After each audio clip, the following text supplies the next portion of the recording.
Sahabat misioner yang dikasih Tuhan, berjumpa lagi dengan kakak Eksa dalam Do Re Mi, Doa dan Renungan Misioner bersama kami Paroki Santo Petrus dan Paulus Argapura, Keuskupan Jayapura. Pada hari ini, Sabtu, tanggal 21 bulan Juni tahun 2025, merupakan pekan biasa ke-11. Dan hari ini merupakan peringatan wajib Santo Aloysius Gonzaga Biarawan. Hari ini, sebelum kita memulai aktivitas kita masing-masing, maka mari kita bersama-sama merenungkan sabda Tuhan yang diambil dari Injil Matius bab 6 ayat 24 sampai dengan 34. Mari sebelum kita mendengar, membaca dan merenungkan sabda Tuhan pada hari ini, mari kita menandai diri kita dengan tanda kemenangan Kristus dan berdoa. Dalam nama Bapa, Putra, dan Roh Kudus. Amin. Allah Bapa dalam kerajaan surga, puji dan syukur kami naikkan kehadirat-Mu untuk hari baru yang boleh kami nikmati pada saat ini. Terima kasih ya Tuhan atas pernyataan istirahat malam kami. Terima kasih juga untuk nafas kehidupan yang masih boleh kami peroleh saat ini, sehingga kami dapat bangun pada hari ini dan merenungkan sabda-Mu ya Tuhan. Terima kasih pula karena kami boleh bangun dengan tubuh yang sehat dan keadaan yang baik. Ya Allah, kami sekarang hendak duduk diam, mendengar dan meresapkan sabda-Mu. Curahkanlah Roh Kudus-Mu ke dalam diri kami, agar sabda yang kami dengar mampu kami laksanakan dalam tugas dan perusahaan kami sepanjang hari ini. Tambah-tambahkanlah iman percaya kami, agar dalam kehidupan ini kami tidak mudah dijauhkan dari kasih-Mu. Ya Tuhan, terpujilah nama-Mu Bapa, Putra, dan Roh Kudus, kini dan sepanjang segala masa. Amin. Tuhan beserta kita, sekarang dan selama-lamanya. Inilah Injil suci menurut Matius. Dimuliakanlah Tuhan. Dalam khotbah di bukit, berkatalah Yesus, tak seorang pun dapat mengabdi kepada dua Tuhan. Karena jika demikian, ia akan membenci yang seorang dan mengasihi yang lain. Atau ia akan setia kepada yang seorang dan tidak mengindahkan yang lain. Kalian tidak dapat mengabdi kepada Allah dan kepada Mammon. Karena itu aku berkata kepadamu, janganlah khawatir akan hidupmu, apa yang hendak kalian makan atau minum, dan janganlah khawatir pula akan tubuhmu, apa yang hendak kalian pakai. Bukankah hidup itu lebih penting daripada makan, dan tubuh itu lebih penting daripada pakaian? Pandanglah burung-burung di langit, dan tidak menabur dan tidak menuai, dan tidak mengumpulkan bekal dalam lumbung. Toh diberi makan oleh Bapamu yang di surga. Bukankah kalian jauh lebih melebihi burung-burung itu? Siapakah di antara kalian yang karena kekhawatirannya dapat menambahkan sehasta saja pada jalan hidupnya? Dan mengapakah kalian khawatir akan pakaian? Perhatikanlah bunga bakung di ladang, yang tumbuh tanpa bekerja dan tanpa memintal. Namun aku berkata kepadamu, Salomo dalam segala kemegahannya pun tidak berpakaian seindah salah satu dari bunga itu. Jadi, jika demikian Allah mendadani rumput di ladang yang hari ini ada dan esok dibuang ke dalam api, tidakkah ia akan lebih lagi mendadani kalian, hai orang-orang yang kurang percaya? Maka janganlah kalian khawatir dan berkata, apakah yang akan kami makan? Apakah yang akan kami minum? Apakah yang akan kami pakai? Semua itu dicari bangsa-bangsa yang tidak mengenal Allah. Akan tetapi Bapamu yang di surga tahu bahwa kalian memerlukan semua itu. Maka carilah dahulu kerajaan Allah dan kebenarannya, maka semua ini akan ditambahkan kepadamu. Sebab itu janganlah kalian khawatir akan hari esok, karena hari esok mempunyai kesusahannya sendiri. Kesusahan sehari cukuplah untuk sehari. Demikianlah sabda Tuhan, terpujilah Kristus. Sahabat misioner yang dikasihi Tuhan, bernama lengkap Aloysius Luigi Gonzaga, lahir pada 9 Maret tahun 1568 dan wafat pada 21 Juni 1591 di Italia, Roma. Aloysius lahir dari keluarga bangsawan yang kaya dan terpandang di Italia. Ayahnya adalah Ferente Gonzaga, seorang markuis atau bangsawan militer yang berharap Aloysius kelak menjadi prajurit atau tokoh penting dalam dunia politik. Sejak kecil, Aloysius dididik dalam budaya istana, kemewahan, kehormatan duniawi, dan kekuasaan. Namun sejak usia dini, Aloysius menunjukkan kecondongan rohani yang mendalam. Ia mulai berdoa sejak usia 4 tahun dan bernazar kemurnian pada usia 9 tahun.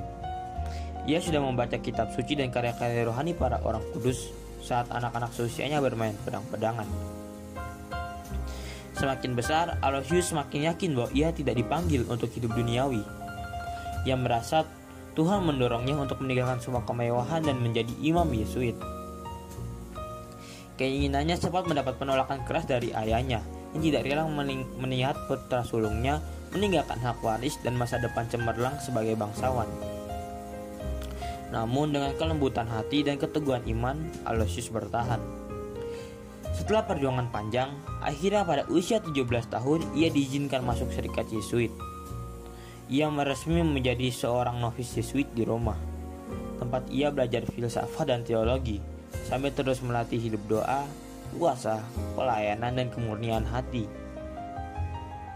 Pada tahun 1591, Roma dilanda wabah penyakit menular yang mematikan. Banyak orang miskin dan terlantar dibiarkan tanpa pertolongan.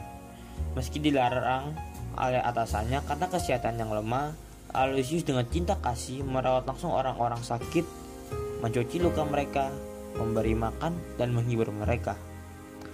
Dalam pelayanan itu ia tertular penyakit, kemungkinan tifus atau pes. Kesehatannya memburuk dengan cepat, dan ia wafat pada usia 23 tahun, sambil memegang salib dan menyebut nama Yesus dengan tenang dan penuh sukacita. Sahabat misioner yang dikasihi Tuhan, pada bacaan tadi, Yesus menegaskan bahwa hati kita hanya bisa dimiliki oleh satu Tuhan, yaitu Allah atau dunia. Jika kita mengejar harta, kekhawatiran akan menyusul.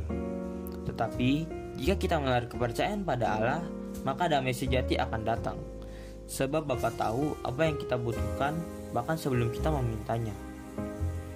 Yesus tidak hanya melarang kekhawatiran, tetapi juga menunjukkan jalan keluar, yaitu carilah dulu kerajaan Allah dan kebenarannya.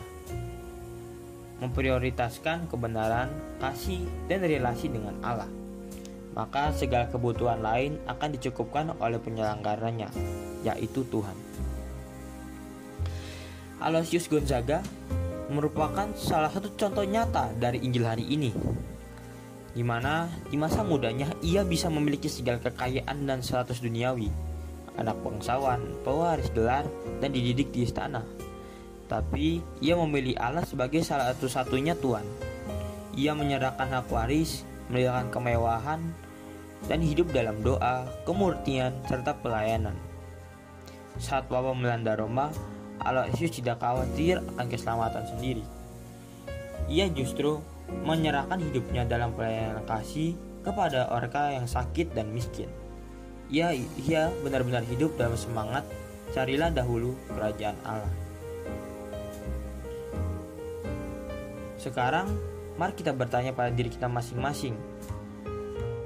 Apakah aku rela kehilangan status demi kebenaran dan kehendak Tuhan? Dan apakah aku bisa hidup seperti Aloysius Gonzaga, yaitu hidup murni, sederhana, dan melayani dalam kasih? Jawaban pertanyaan itu ada pada diri kita masing-masing. Mari kita senantiasa menghadirkan Allah dalam setiap langkah hidup kita, dengan segala keberadaan kita, serta kita dapat memberikan kasih dan kebahagiaan kepada semua orang. Amin.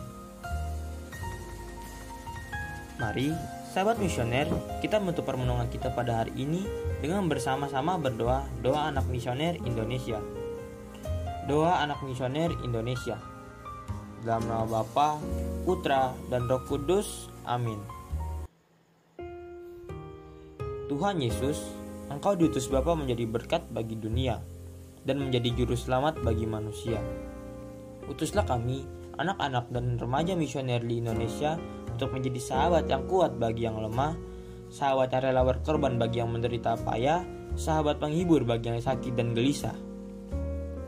Tuhan Yesus, kami pun ingin menjadi utusan-utusan kecilmu, teman setia bagi yang tersingkir dan terlantarkan, teman bicara bagi yang kesepian dan terlupakan, sobat yang gembira bagi yang sedih dan susah, sebab penuh penghargaan bagi yang tak dicintai.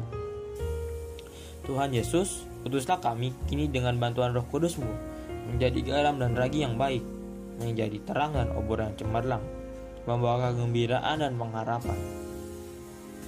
Tuhan Yesus, kuduskanlah badanku dan kuduskanlah jiwaku.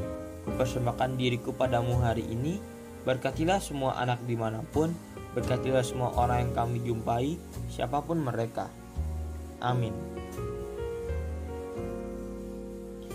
Sahabat misioner yang dikasihi Tuhan, sampai di sini dulu Doremi pada pagi hari ini. Semoga kita mampu menjadi pelaku sabda Tuhan yang baik, dan semoga kita senantiasa dilindungi, dibimbing, dan diberkati oleh Allah Bapa yang Maha Kuasa, dalam nama Bapa, Putra, dan Roh Kudus. Amin. Selamat beraktivitas hari ini. Sampai berjumpa kembali dalam Doremi selanjutnya. Tuhan Yesus memberkati kita.